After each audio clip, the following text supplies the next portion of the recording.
Bonjour et bienvenue sur Afrique Média. Nous sommes à Marrakech, au Maroc, où la Banque mondiale et le Fonds monétaire international tiennent leur assemblée annuelle du 9 au 15 octobre.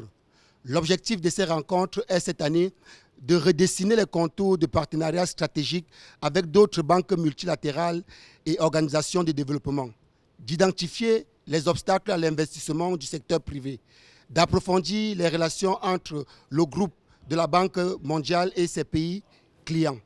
Et enfin, d'examiner comment produire un impact maximal grâce au levier des connaissances, des financements et de l'assistance technique.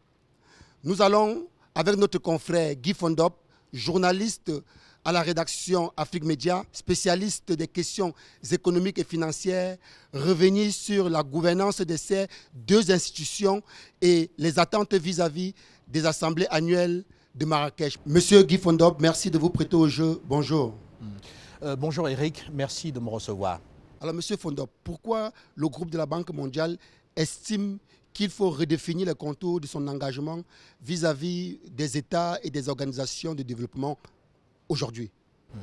Alors Eric, je ne vous apprends rien sur la question. Vous étiez à Paris quand les chefs d'État du continent africain se sont retrouvés autour d'Emmanuel Macron, où il était question dans cet événement-là déjà de redessiner ces contours de la finance mondiale, parce que les inéquités liées notamment aux emprunts, les inéquités liées à l'attribution des droits de tirage spéciaux, qui est cette monnaie que émet le Fonds monétaire international et qui permet notamment aux banques centrales de pouvoir garantir la soutenabilité extérieure de leur monnaie. Ce sont des éléments malheureusement qui ont manqué énormément aux pays du continent africain depuis 78 ans que nous sommes dans le système financier mondial du Fonds monétaire international et de la Banque mondiale.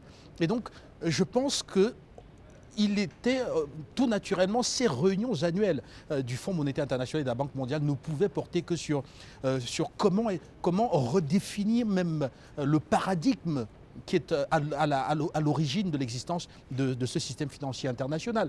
On ne pouvait ne pas en l'état actuel, ne pas être dans une configuration où on re-questionne tout. On re-questionne même les principes d'engagement du Fonds monétaire international ou encore de la Banque mondiale. Je pense que la Banque mondiale et le FMI s'inscrivent dans la logique du temps.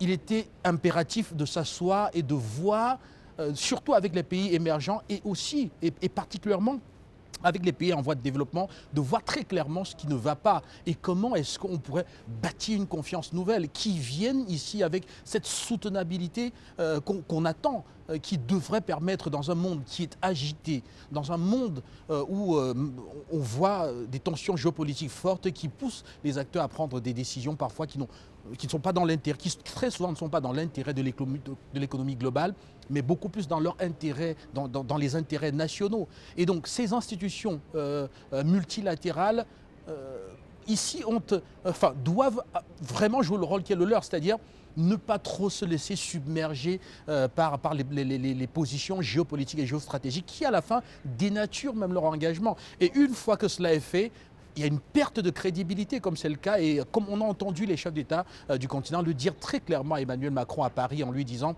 « ça ne fonctionne pas, ça n'a même peut-être jamais fonctionné ». La preuve en est que l'Afrique, 78 ans plus tard, ne s'est toujours pas développée. Et pourtant, elle a souvent été un élève fidèle, même du Fonds monétaire international. On se souvient des années d'ajustement structurel. Et là, jusqu'aujourd'hui, beaucoup d'États du continent africain continuent à appliquer les politiques du FMI sans résultat. Parce que, malheureusement, leur existence, même sur l'échiquier financier international, parfois, il s'agit d'une forme de dictature, même pratiquement. Enfin, même pas d'une forme, il s'agit d'une dictature financière qui est imposée donc à ces États-là et qui, malheureusement, dénature même les principes essentiels même de l'État en lui-même, en l'amenant plutôt à se concentrer sur des perspectives qui n'ont rien à voir avec la souveraineté ou alors avec les engagements, les besoins spécifiques en termes d'engagement des États. Et donc, pour me résumer, Eric Golf, il faut simplement dire qu'il était temps. Je pense qu'il est plutôt urgent pour le Fonds monétaire international et la Banque mondiale de s'asseoir aujourd'hui et d'écouter les acteurs, de travailler à comprendre comment est-ce qu'on repart avec une confiance qui soit rétablie, restaurée et surtout avec des résultats qui cette fois-ci doivent être probants. Parce que sans résultat, il est évident qu'on va y retourner et je n'ai pas besoin de vous rappeler qu'il y a d'autres alternatives, notamment avec le système des BRICS qui se met en place ou alors qui vient pratiquement comme une alternative à ce système financier international qui est chapeauté par les États-Unis. Faut-il dire aujourd'hui que le FMI et la Banque mondiale reconnaissent ici que leur position, leur politique menée depuis 78 ans n'ont pas porté les fruits, n'ont pas apporté la prospérité économique attendue dans le monde? Peut-être dans certaines régions du monde, oui. Si on prend par exemple la dernière émission des droits de tirage spéciaux post-Covid, où il était question de relancer l'économie mondiale, on va voir que sur 650 milliards de dollars de droits de tirage spéciaux, l'Afrique en a eu que 33 milliards. Et là, quand on regarde la taille du continent africain, quand on sait que les besoins les plus urgents en termes de relance de cette économie mondiale étaient plutôt en Afrique, on comprend très clairement que la grande préoccupation n'était pas africaine. Mais on peut par exemple constater que les États européens, les États de la première catégorie des actionnaires de ces institutions ont bénéficié massivement de la redistribution de ces droits de tirage spéciaux. Et donc à la fin, ça a encore généré de l'injustice. Et on peut le voir très clairement, l'Afrique ne s'est jamais vraiment rétabli des tensions post-Covid-19. On est toujours dans un ralentissement de la croissance qui, en plus, a été accentué par la guerre en Ukraine, qui est venue ici avec notamment une crise importante dans le secteur énergétique en Europe qui s'est répercutée également dans de nombreux pays, enfin, qui est venue avec une inflation assez forte et qui, encore une fois de plus, est subi par les États du continent africain. Donc on voit très clairement, Eric, que malheureusement, on est toujours avec l'Afrique dans une configuration de victime. C'est-à-dire que le Fonds monétaire international et la Banque mondiale ne peuvent pas très clairement aujourd'hui dire que leurs préoccupations africaines, de mon point de vue, ont été assez claires et que peut-être ce ne sont pas les Africains qui ont suivi ce qui leur a été demandé. Parce que ces États du continent, ils sont toujours comportés comme des élèves, permettez l'expression, comme des élèves assidus. Ils ont respecté les politiques. Mais malheureusement, l'Afrique n'est toujours pas développée. Pourquoi a-t-on l'impression que ces assises de Marrakech peuvent changer le statut de l'Afrique au sein du groupe la Banque mondiale et changer la perception de ses préoccupations pour l'ensemble des organes du groupe? Je pense qu'il faut simplement redéfinir véritablement la place de l'Afrique dans ces organes. Alors, est-ce qu'un pays comme le Sénégal, par exemple, a le même statut, va avoir désormais le même statut au sein de ce groupe mondial que l'Allemagne, ou bien que la France, ou bien que l'Estonie, ou bien que la Pologne, par exemple?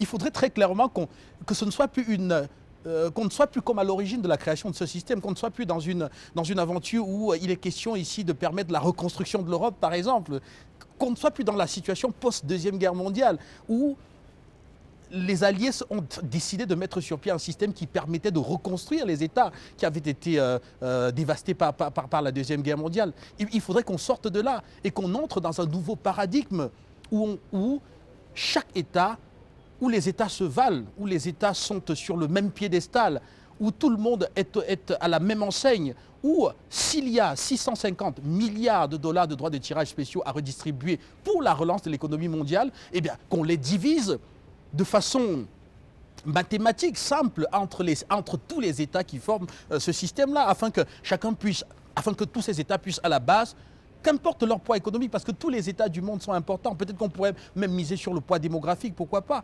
et donc à la fin qu'on puisse avoir une sorte d'équité dans la répartition de l'argent qui est émis au plan international pour permettre que la croissance mondiale puisse reprendre. Qu'on ne se dise plus, ah non, ces États-ci sont des États avec un statut peut-être plus important au sein du groupe.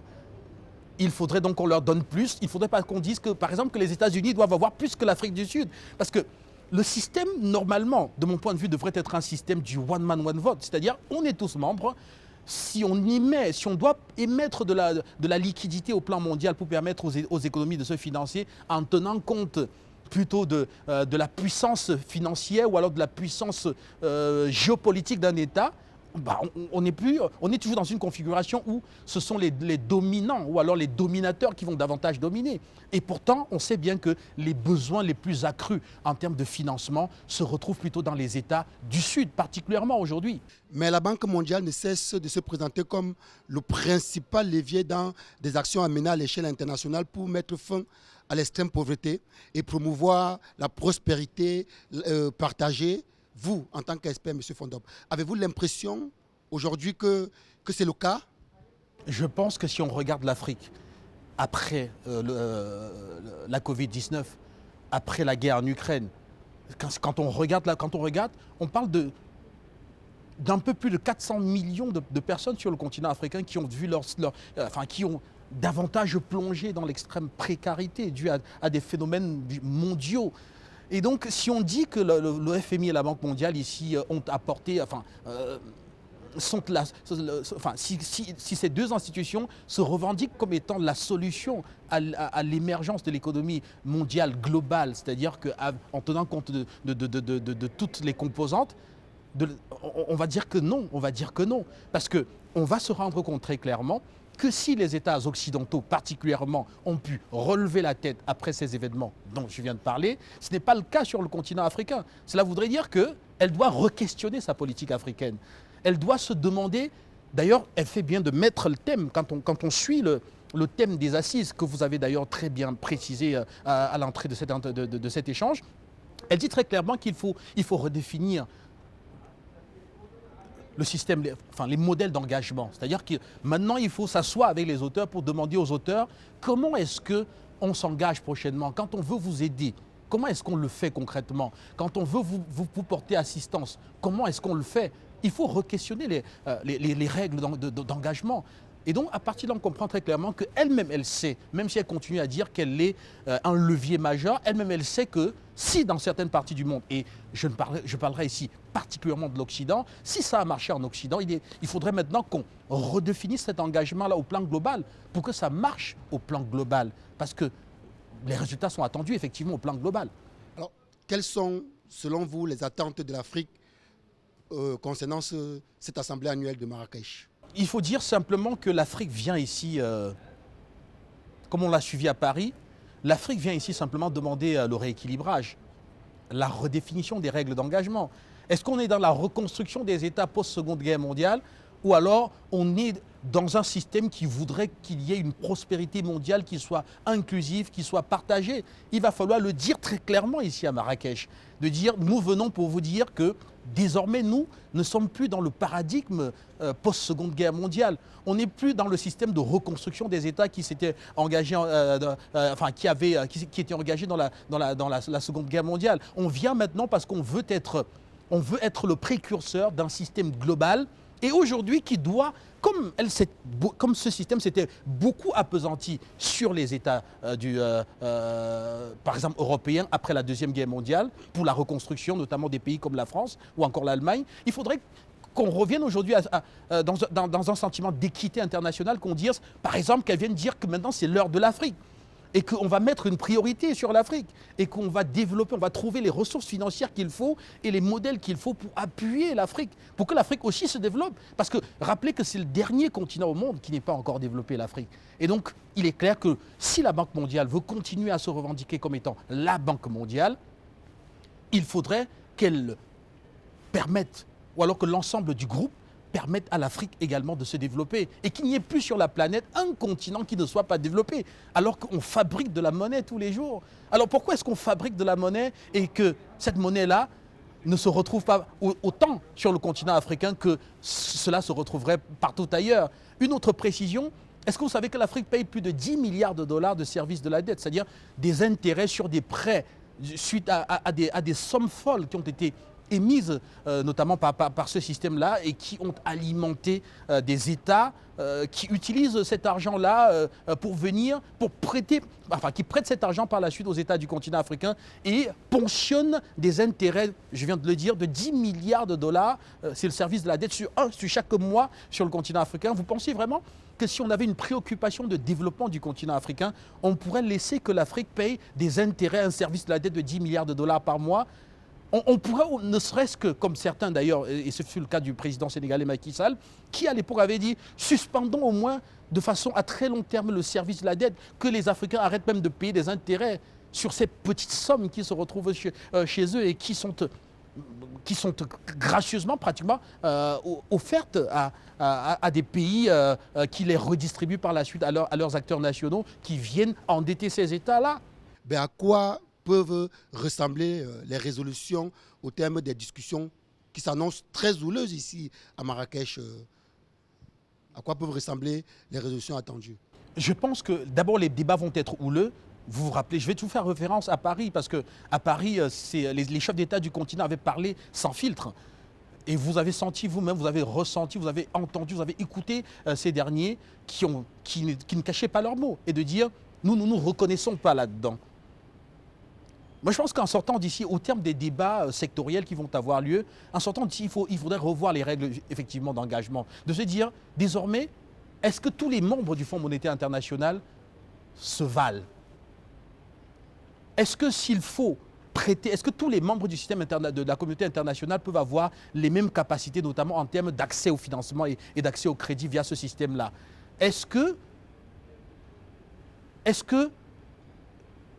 l'Afrique, qui est le deuxième poumon écologique de la planète, notamment à travers le massif forestier de l'Afrique centrale, est-ce que ce poumon, ce qu'on appelle aujourd'hui bien mondial, est-ce que ce bien mondial-là, dont on demande aux États du continent de ne pas surtout y toucher, d'arrêter par exemple de couper du bois pour revendre ou alors de forer les matières premières, est-ce qu'il ne faudrait pas que le système financier mondial puisse trouver l'alternative qu'il faut pour que justice soit faite quand ces États-là sont appelés à ne plus autant faire pression sur la nature. Parce que sinon, c'est la planète en elle-même qui ne tiendrait pas. Parce que si dans un village, une maman n'a pas de quoi manger, elle n'a pas de quoi nourrir ses enfants, il est clair qu'elle va agresser la nature, elle va agresser la forêt, elle va peut-être tuer le dernier pangolin. Je ne justifie pas cela pour pouvoir alimenter ses enfants. Alors qu'il s'agit d'un patrimoine mondial. Alors, si on veut qu'il y ait plus de justice et qu'il y ait plus d'équité sur la planète, il faudrait que, du point de vue financier, qu'on mette sur pied un système financier mondial qui soit juste et équitable et qui permette à tous les peuples du monde entier d'être monétisés et donc de pouvoir avoir accès au crédit bancaire pour pouvoir investir, créer de la valeur. Alors, quels sont les principaux sujets de discussion qui retiendront votre attention à ce sommet de Marrakech? J'attendrai particulièrement de voir, par exemple, sur la question de la relance qui sortira des assises, notamment des gouverneurs de banque centrale, parce qu'on a l'impression qu'il y a un mimétisme énorme aujourd'hui avec des banques centrales sur le continent qui s'alignent systématiquement sur les positions, par exemple, de la Banque de la Réserve fédérale américaine ou alors sur les positions de la Banque centrale européenne, sans tenir compte des besoins de relance économique. Dans leurs pays respectifs. Est-ce que le fait de réguler ou alors de régler notre système financier par rapport aux États-Unis ou encore par rapport à l'Europe est vraiment à l'avantage de nos concitoyens sur le continent qui aujourd'hui, après la Covid-19, ont besoin de liquidité, de l'argent liquide pour pouvoir investir dans des projets, pour pouvoir se développer, créer de la croissance et sortir de l'extrême pauvreté. Je pense que moi particulièrement, je vais beaucoup attendre de ces échanges-là pour tenter de comprendre comment est-ce que, si on ressort de là avec, pourquoi pas une résolution qui viendra ici dire qu'il faudrait qu'on soit plus, qu'on lâche un peu du lest, parce que quoi qu'on dise, il y a des pressions sur ces banques centrales-là, qui ont des monnaies qui ont des parités en dollars ou alors qui ont des parités en euros. Est-ce qu'on va lâcher du lest? Est-ce qu'on permettra à l'Afrique de pouvoir disposer autant de financement que beaucoup de pays du monde pour pouvoir se développer? Moi particulièrement, je serais très attentif sur ce point-là pour voir effectivement s'il y a cette prise de conscience véritable de ce système financier mondial, occidental, il faut le préciser, et de voir par la suite comment est-ce que la couleur, ce que sera le FMI et la Banque mondiale au sortir de ces assises de Marrakech. Alors, quels sont les défis économiques spécifiques auxquels sont confrontés les pays africains et comment espérez-vous que cette assemblée de Marrakech contribue aux solutions? Alors déjà, elle est obligée de contribuer aux solutions parce qu'il y a des alternatives qui se mettent en place. Il y a un système financier chapeauté par les BRICS qui se met en place, où il y aura des endettements à des taux qui vont être, annonce-t-on, à des taux qui vont être pratiquement de zéro. D'ailleurs, beaucoup d'États européens s'endettent à des taux parfois qui sont qui sont de 0%. Donc il y a des alternatives qui arrivent dans ce sens-là. Et donc, à partir de là, on comprend très clairement que le monde entier, l'Occident en particulier, n'a pas le choix. Soit elle aide l'Afrique à se développer, soit d'autres vont le faire. Et l'Afrique tournera le dos à l'Occident. C'est-à-dire que le centre du monde, pour les Africains, ce ne sera plus New York ou alors ce ne sera plus Paris. Ce sera Shanghai peut-être, ce sera Moscou, pourquoi pas. Ce sera peut-être Johannesburg pour certains. Et donc, à partir de là, on comprend que la communauté internationale, dite internationale, elle n'a pas le choix. Elle doit tout faire pour qu'effectivement, au sortir de ces assises-ci, que l'Afrique puisse relever les grands défis qui se présentent à elle. Et justement, en parlant de ces grands défis, effectivement, je reprends à votre question directement, il y a le grand défi du réchauffement climatique. C'est un enjeu mondial, mais c'est aussi un enjeu africain. Pourquoi? Parce que si l'Occident, si la communauté internationale permettait à l'Afrique de tirer le meilleur profit possible du fait qu'elle absorbe aujourd'hui une majorité des émissions de gaz à effet de serre de la planète et donc permet à la Terre de garder, de garder une certaine stabilité au plan climatique, il faudrait que cela lui rapporte quelque chose. Donc l'Afrique aujourd'hui a besoin qu'il y ait une véritable justice sur cette question climatique, qu'on envoie, qu'on lui paye ce qu'on doit lui payer du fait qu'elle abrite, qu'elle absorbe la pollution du monde, sans elle-même polluer, parce que l'Afrique, en termes de pollution mondiale, c'est même pas 3%. Quelles sont les opportunités que vous voyez pour les pays africains dans le cadre de ces assemblées? Il y a beaucoup d'opportunités, surtout que surtout que le Fonds monétaire international et la Banque mondiale même ont annoncé qu'il va falloir redéfinir les règles d'engagement. Et donc à partir de là, il y a des opportunités à saisir, c'est-à-dire de venir trouver sa place véritable dans ce système pour pouvoir tirer le meilleur profit possible de cela. Je pense que rien que ça, c'est déjà énorme. Donc, une fois de plus, comme on l'a vu à Paris, je pense que ce sera la même dextérité, la même détermination à faire en sorte que ce système-là prenne une coloration qui permette à l'Afrique de se reconnaître dans ce système-là et donc de tirer le meilleur profit possible. Parce que quoi qu'on dise, l'économie globale est une économie intégrée. Personne n'est à part. C'est-à-dire qu'on fait partie d'un système. On ne peut pas, du point de vue économique, on ne peut pas produire tout ce qu'on consomme. Ce n'est pas possible.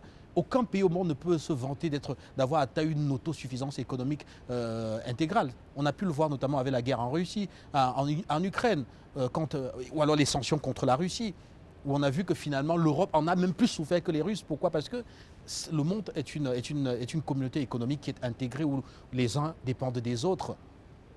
Alors, comment les discussions et les décisions prises lors de ces assemblées de Marrakech pourraient-elles influencer l'avenir économique du continent africain? Elles pourraient influencer dans la mesure où, si on décrétait par exemple au sorti d'ici, que désormais voilà, le système du FMI et de la Banque mondiale met au cœur, c'est-à-dire met l'Afrique au centre, comme elle a mis les États après la Deuxième Guerre mondiale au centre. Si l'Afrique est mise au centre, ça veut dire qu'on donnera à l'Afrique les capitaux qu'il faut pour son développement. Et ça ne pourrait que soulager la planète tout entière parce que ça permettrait notamment de régler la question du réchauffement climatique.